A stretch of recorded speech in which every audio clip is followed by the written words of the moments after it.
हरियाणा की हर अपडेट के लिए बेल आइकन दबाएं और सब्सक्राइब करें STV हरियाणा न्यूज। नमस्कार, हरियाणा न्यूज देख रहे हैं आप और मैं हूं आपके साथ सोनिया सतानीता। कोरोना महामारी ने पूरी दुनिया के लोगों की जिंदगी को बदल कर रख दिया है।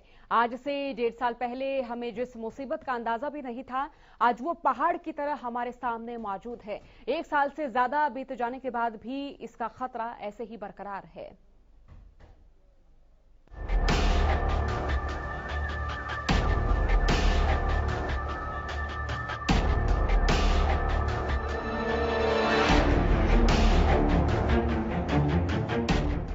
जी हां, कोरोना वायरस की वजह से हमारे जीवन में व्यापक बदलाव आए हैं। न केवल हमारी जिंदगी पर बल्कि हमारे रिश्तों पर भी इसका प्रभाव पड़ा है। लेकिन महामारी के इस दौर में हम खुद को और अपनों को कैसे बचाएं और कैसे सुरक्षित रखें, इसके लिए तमाम तरह की जानकारी और सुझावों पर आज हम इस कार्यक्रम में बात करेंगे। हम तमाम दर्शकों तक साझा करेंगे कि कोरोना के इस संक्रमण के दौरान किस तरह से आप अपनी मेंटल हेल्थ को स्ट्रोंग बना सकते हैं, इम्यून सिस्टम को किस तरह से आप बढ़ा सकते हैं और इस दौरान किस तरह से आप पॉजिटिव रह सकते हैं। बहुत सारे सवाल आपके भी जहन में होंगे, तो उन तमाम सवालों को आज हम हमारे साथ एक्सपर्ट जुड़ेंगे, उनसे साझा करेंगे, उनसे जानेंगे कि किस तरह से इस कोरोना संक्रमण के बीच में आपकी मेंटल हेल्थ और ज्यादा स्ट्रोंग बने, आपका इम्यून सिस्टम और ज्यादा स्ट्रोंग बने और खान पान में क्या कुछ परिवर्तन फिलहाल किया जा सकता है। कोरोना के जो लक्षण फिलहाल बताए जा रहे हैं, उन लक्षणों को अगर आप देखते हैं, अपने भीतर महसूस करते हैं, तो उस दौरान होम क्वारंटीन रहकर आपको क्या क्या सावधानियां बरतनी चाहिए। तो ये तमाम बातें आज इस कार्यक्रम में जानेंगे। हेल्थ एक्सपर्ट इस कार्यक्रम में हमारे साथ जुड़ेंगे। देखिए, फिलहाल कोरोना का संक्रमण लगातार जारी है। साल 2020 में किस तरह से तमाम देशवासियों ने कोरोना का दंश झेला। साल 2020 के जाते जाते हम ये मान चुके थे कि कोरोना का संक्रमण अब नहीं फैलेगा, लेकिन एक बार फिर से नाउमीदी हाथ लगी। चलिए लक्षणों पर नजर डाले थे। लक्षण क्या क्या हैं? कोरोना जो है सबसे पहले आपके इम्यून सिस्टम को कमजोर करता है, शरीर के हिस्सों में सूजन पैदा करता है, स्वेलिंग बढ़ाएगा। डायबिटीज, हाइपरटेंशन के मरीजों पर इसका सबसे ज्यादा असर फिलहाल देखा जा रहा है। असामान्य हृदय गति, दिल का जोरों से धड़कना, सीने में दर्द होना और थकान होना, मानसिक दुविधा, भ्रम, सिर दर्द, चक्कर आना और धुंधला नजर आना इसके लक्षण हैं। किडनी समेत कई अंगों की कोशिकाएं संक्रमित होना। किडनी में पहुंचने के बाद वायरस गंभीर सूजन कर देता है। कोरोना के लक्षण आप जानिए कि इसका असर किडनी के टिश्यू पर भी पड़ता है और इसकी वजह से यूरिन की मात्रा कम हो जाती है। लक्षण पाए जाने पर आपको क्या करना? कम से कम 2 बार गर्म पानी से गरारे करें और घर पर वक्त वक्त पर भाप लेना बहुत जरूरी है। तेज बुखार, गला दर्द, सांस लेने में अगर परेशानी है तो चिकित्सक से परामर्श लें। कोरोना लक्षण पाए जाने पर घर पर ही खुद को आइसोलेट करें। 60 साल से ज्यादा उम्र के लोग तुरंत डॉक्टर को अपनी परेशानी के बारे में बताएं। ब्लड प्रेशर, डायबिटीज, दिल की बीमारी वाले लोग डॉक्टर से तुरंत संपर्क करें। फेफड़ों के पुराने रोगी, किडनी, लिवर के मरीज भी डॉक्टर से तुरंत संपर्क करें। सांस लेने में अगर दिक्कत आ रही है तो मरीज को तुरंत हॉस्पिटल में भर्ती करें। उपाय क्या हैं इसके बचाव के? तो घर के कोनों में अच्छी तरह से साफ सफाई रखें। प्लस ऑक्सीमीटर के साथ रक्त ऑक्सीजन सैचुरेशन की जांच आप करते रहें और ट्रिपल लेयर मेडिकल मास्क जरूर पहने। कोविड मरीज के साथ एक ही कमरे में अगर आप रहते हैं तो ये ना करें। उपयोग के दौरान मास्क के सामने आपको टच नहीं करना चाहिए। पसीने से मास्क अगर गीला हो जाए, गंदा हो जाए तो इसे तुरंत बदलना चाहिए। अपना चेहरा, नाक या मुंह छूने से आपको बचना चाहिए। हाथों को थोड़े थोड़े वक्त पर साबुन से 40 सेकंड तक अच्छे से धोना चाहिए। हाथों को साफ करने के लिए साफ कपड़े का इस्तेमाल करें और टॉवल का इस्तेमाल बार बार ना करें। हाथ साफ करने के लिए ग्लव्स पहनने से पहले और बाद में हाथ की सफाई जरूर करें। तो वायरस को फैलने से कैसे रोक सकते हैं और बचने के लिए मास्क पहनना आखिरकार क्यों जरूरी है? क्या ग्लव्स और मास्क इस सिचुएशन में कारगर हैं? क्या बचा जा सकता है कोरोना से? मानसिक स्वास्थ्य को कैसे बेहतर बनाएं? मेंटल हेल्थ के प्रति कैसे सजग रहें? और कोरोना की चपेट में अगर आप आ जाएं तो आपको क्या करना है? क्या क्या सावधानियां आपको बरतनी चाहिए?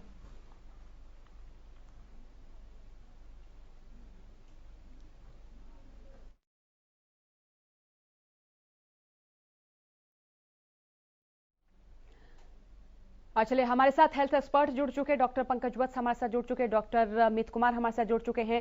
आप दोनों का बहुत बहुत स्वागत हरियाणा न्यूज पर। डॉक्टर पंकज, मेरा सवाल आपसे है, जिस तरह से हम लगातार हमारे दर्शकों से भी मुखातिब होते रहते हैं, उनका सबसे पहला सवाल यह आता है कि देखिए, दूसरा स्ट्रेन है, दूसरी लहर है कोरोना की, और जितना ज्यादा असर शरीर पर पड़ रहा है, उससे ज्यादा असर जो है मेंटल हेल्थ पर भी पड़ रहा है। तो फिलहाल मेंटल हेल्थ को लेकर क्या हिदायतें आपकी ओर से?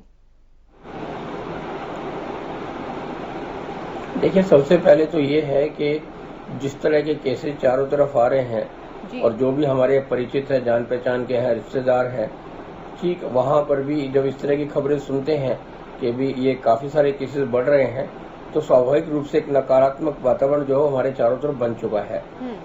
अब टीवी भी देखते हैं, अखबार भी खोलते हैं, तो चारों तरफ हाहाकार ही हो रहा है। तो हर चैनल पर यही चीज़ दिखाई जा रही है, तो उसके कारण एक नकारात्मक जो है वो पहलू हमारे वातावरण चारों तरफ हो गया है। जबकि सच्चाई ये है कि ठीक है कि ये कोरोना वायरस ज़्यादा संक्रमण फैला रहा है, ज़्यादा तेजी के संक्रमण से फैला रहा है, लेकिन उसके बावजूद भी 98%, 99% जो है ठीक मरीज से हो रहे हैं। बहुत सारे केसेस में सिम्टम भी नहीं आते हैं। जिन केसेस में सिम्टम आते हैं वहाँ पर कुछ माइल्ड सिम्टम रह जाते हैं और बहुत कम केसेस में हॉस्पिटलाइज होने की जरूरत पड़ती है। तो जैसे जैसे क्योंकि ज़्यादा केसेस एकदम से अचानक आ गए थे, इसलिए हमारे सारे जो पैरामीटर्स थे वो दिक्कत कर गए। ऑक्सीजन जो है वो उसकी उपलब्धता थोड़ी सख्ते में आ गई है, इंजेक्शन नहीं मिल रहे हैं, काला बाजारी हो रही है, ठीक है। तो उसके कारण से बहुत बड़ा नकारात्मक जो है वातावरण हमारे चारों तरफ बन चुका है। तो उससे अपने आप को अलूफ करने की आवश्यकता है। ज्यादा सोचेंगे तो ज्यादा परेशानी होगी। तो अब ये सोशल मीडिया पे बहुत ज्यादा नेगेटिविज्म आ रहा है, तो उसका तरीका यही है कि जैसे हम दूरी बना के एक दूसरे से दूरी बना रहे हैं, उसी तरीके से हमें ये सोशल मीडिया से भी थोड़ा दूरी बनानी होगी। इस तरह की जो नेगेटिव चीजें आती हैं, उन वीडियोस को आप खोलिए और खोलते तुरंत बंद कर दीजिएगा अगर वो नेगेटिव खबर लेके दे रहे हैं तो। अगर कोई इन्फॉर्मेशन आ रही है तो आप उसको ले लीजिएगा, अगर नेगेटिव आ रहा था उसको तुरंत बंद कर दीजिएगा, पूरा मत सुनिएगा उसको, ना ही उसे फॉरवर्ड करिएगा। बहुत सारे लोग फॉरवर्ड इसमें करते हैं कि ताकि लोगों तक जानकारी पहुंच जाए। अब ऑक्सीजन नहीं मिल रही है, ये जानकारी बहुत सारे लोगों तक पहुंचाने में क्या फायदा है? अगर फायदा है तो वो वाली खबर पहुंचाए कि ऑक्सीजन कहाँ पर मिल रही है, अगर कहीं दवाई कहाँ पर मिल रही है इसकी जानकारी देना और उसको फॉरवर्ड करना वो ज्यादा अच्छा है इसके कि आप बहुत नेगेटिव इंफॉर्मेशन को समझ सकते हैं। तो इसीलिए कोरोना को जहां हम दूसरों को संक्रमण से बचाएं, उसी तरीके से नेगेटिव न्यूज से भी हम सब लोगों का कर्तव्य है कि हम इसको फॉरवर्डिंग ना करें, नेगेटिव न्यूज ना पहुंचाएं। डॉक्टर पंकज, मेंटल हेल्थ को स्ट्रॉन्ग बनाने में योगा और एक्सरसाइज जैसे कितना कारगर माने?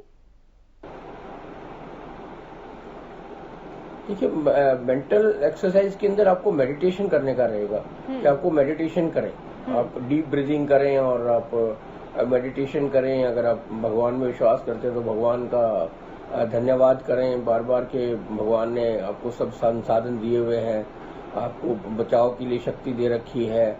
अगर आपको इन्फेक्शन हो गया तो आप कहिएगा कि मेरा इन्फेक्शन माइल्ड है, क्योंकि जो आप शरीर को जो डायरेक्शन आप शरीर को देंगे शरीर वैसा ही बिहेव करेगा।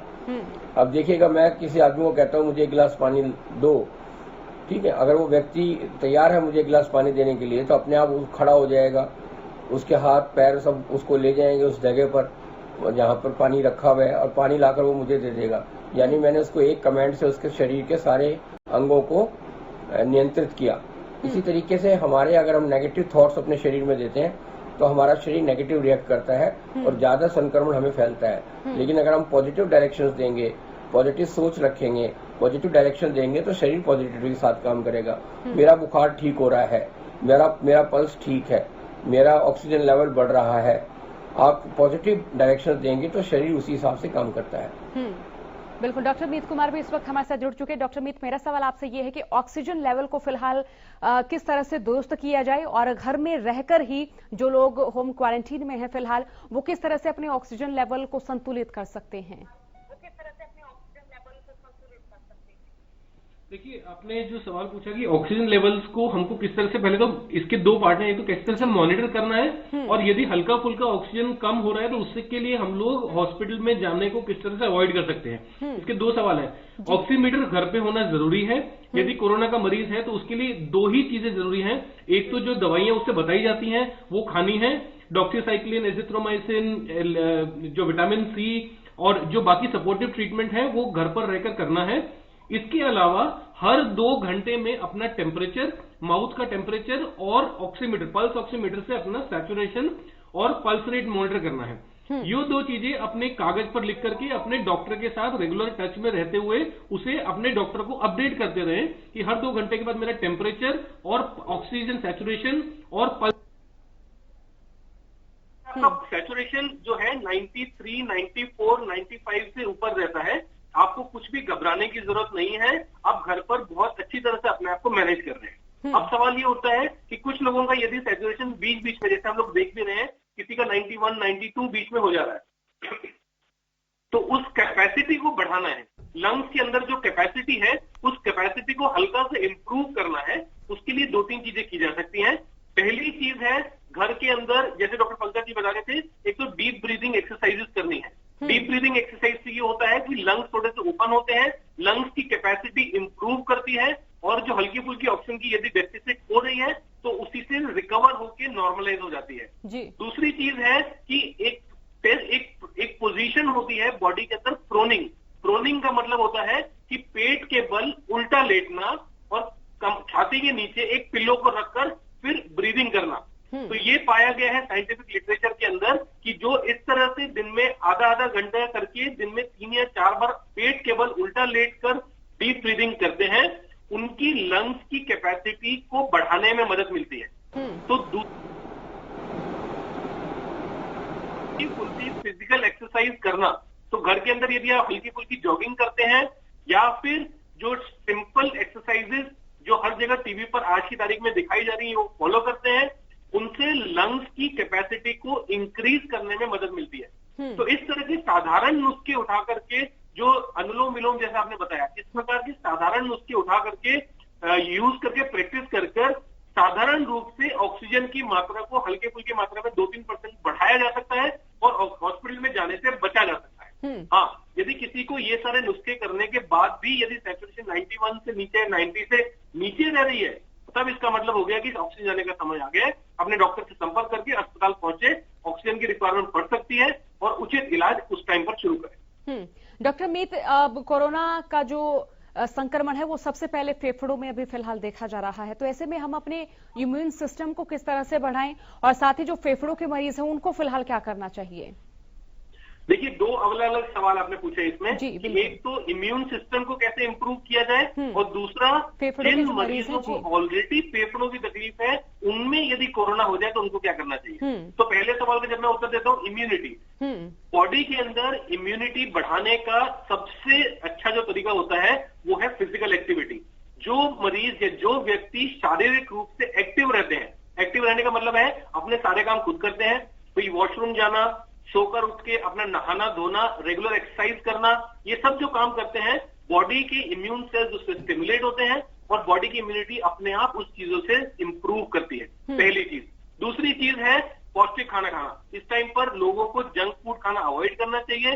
जोमेटो से, स्विगी से यदि इस प्रकार के प्लेटफॉर्म से खाना मंगाना है तो स्वादिष्ट एवं पौष्टिक खाना मंगाए, बैलेंस डाइट का ज्यादा से ज्यादा सेवन करें। तीसरी चीज कि जो लोग इस वक्त हमने बात किया कि इसके अंदर एक मेंटल स्ट्रेस भी जो डेवलप हो रहा है लोगों के बीच में, उसको नलीफाई करने के लिए, उसकी इफेक्ट को कम करने के लिए ज्यादा से ज्यादा लोगों से, अपने घर के लोगों से बातचीत करें, अपनी जो भी सोच है अपने परिवार के सामने रखें, डिस्कस करें कि मुझे ये तकलीफ हो रही है, मुझे इस प्रकार की तकलीफ है, ताकि जो परिवार के सदस्य हैं वो इस टाइम पर मिलजुल कर एक समस्या के दौर से गुजर रहे हैं, उनको मिलकर समाधान निकालना है। तो बातचीत करने से इम्यून सिस्टम पर इनडायरेक्ट इफेक्ट होगा और मेंटल स्ट्रेंथ जब आएगी तो इम्यून सिस्टम अपने आप बूस्ट होगा। दूसरा सवाल आपका है कि जो मरीज ऑलरेडी लंग्स से प्रभावित हैं सीओपीडी जिसे बोलते हैं, क्रोनिक ऑब्स्ट्रक्टिव लंग डिजीज, किसी को अस्थमा की तकलीफ है, किसी को एम्फाइसीमा की तकलीफ है, किसी को ब्रोंकाइटिस की तकलीफ है, इस प्रकार के जो मरीज होते हैं, इन प्रकार के मरीजों को यदि कोरोना हो जाए तो क्या करना है? देखिए, आज की तारीख में दो चीजें हैं। जो सीओपीडी के मरीज होते हैं उनके अंदर यदि हल्का सा भी कोरोना का प्रभाव आ जाए तो सीओपीडी वर्सन हो जा रहा है। सीओपीडी वर्सन होने का मतलब है कि जो अभी तक बिल्कुल ठीक चल रहे थे, सीओपीडी उनका बिल्कुल नियंत्रण में था, उसके लिए कोई दवाई नहीं भी चल रही थी, उनके अंदर कोरोना हुआ तो सीओपीडी वर्सन हो गया। कोरोना ने कुछ तकलीफ इसके अंदर सिर्फ इतनी ही तकलीफ पैदा करी कि उसने सीओपीडी को बढ़ा दिया। तो ऐसे में कोरोना से इलाज से ज्यादा सीओपीडी का इलाज की जरूरत पड़ती है। तो सीओपीडी के इलाज के लिए जैसे लोग जानते होंगे, जो मरीज है इसके, वो जानते होंगे कि पफ्स का यूज करना, या घर पर अगर नेबुलाइजर की मशीन है, उस नेबुलाइजर की मशीन से एस्टेलिन, ब्यूटाकॉर्ड, ओराकॉर्ड, जो भी चीज का वो नेबुलाइजेशन दवाई का यूज करते थे, उसका नेबुलाइजेशन का proper use and timely use करने से सीओपीडी के अंदर राहत पाई जा सकती है। साथ साथ में कोरोना का इलाज, जो भी दवाइयां आपको डॉक्टर प्रिस्क्राइब करते हैं, उन कोरोना की दवाइयों को भी साथ साथ में सेवन करना है। तो ऐसे में दोनों चीजों को एक ही जगह पर घर में रहकर कंट्रोल किया जाए। डॉक्टर पंकज, मेरा सवाल आपसे, देखिए जिस तरह से अब ये कोरोना की दूसरी लहर लगातार अपना कहर बरपा रही है, तो कई विशेषज्ञों की ओर से ये भी कहा जा रहा है कि लक्षण जो है वो परिवर्तित हो रहे हैं।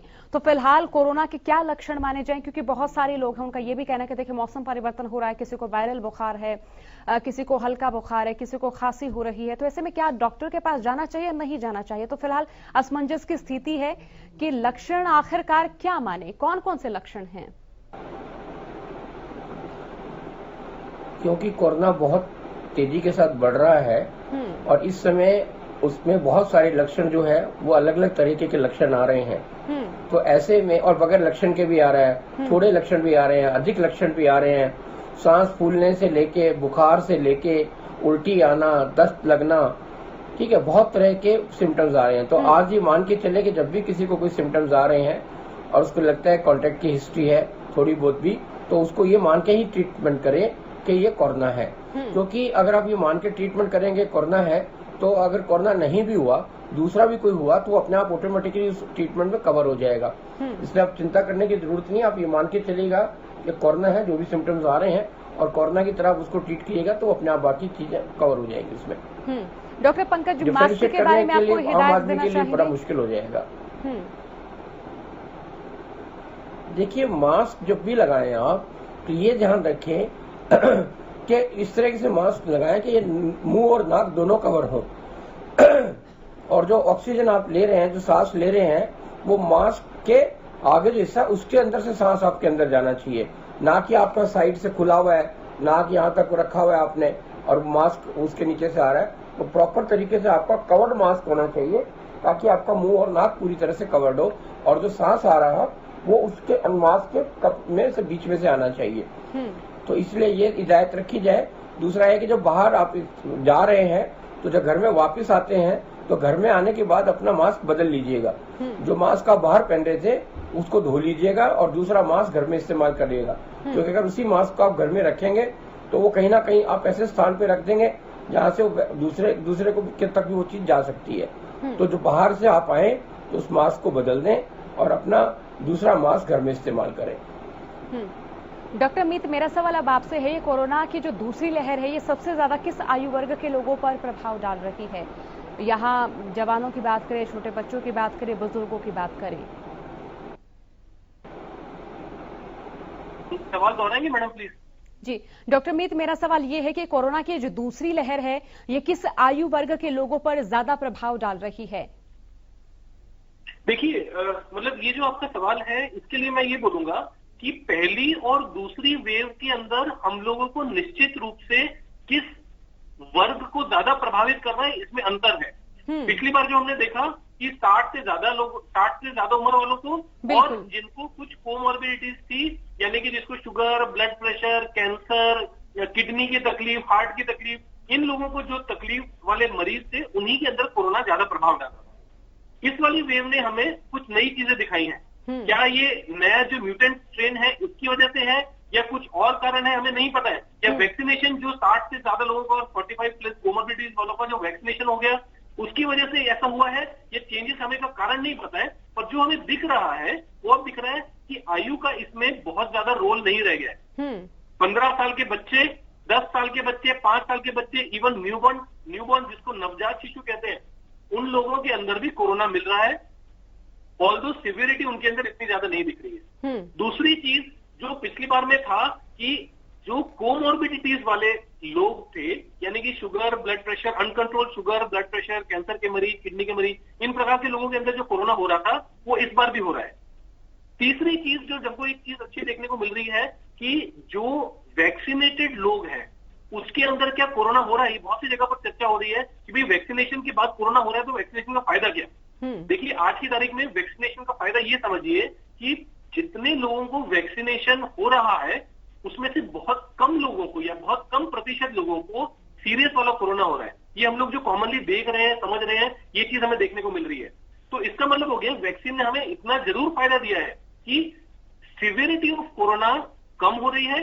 कोरोना से टोटल प्रोटेक्शन शायद ना हो, पर कोरोना की सिवियरिटी यानी कि तेज प्रकार का कोरोना इतना ज्यादा जिनको वैक्सीन मिल चुकी है उसको नहीं हो रहा है। और ये बहुत ही जरूरी चीज है जिसके लिए हमें ज्यादा से ज्यादा लोगों को वैक्सीनेट करने के लिए कोशिश करना चाहिए।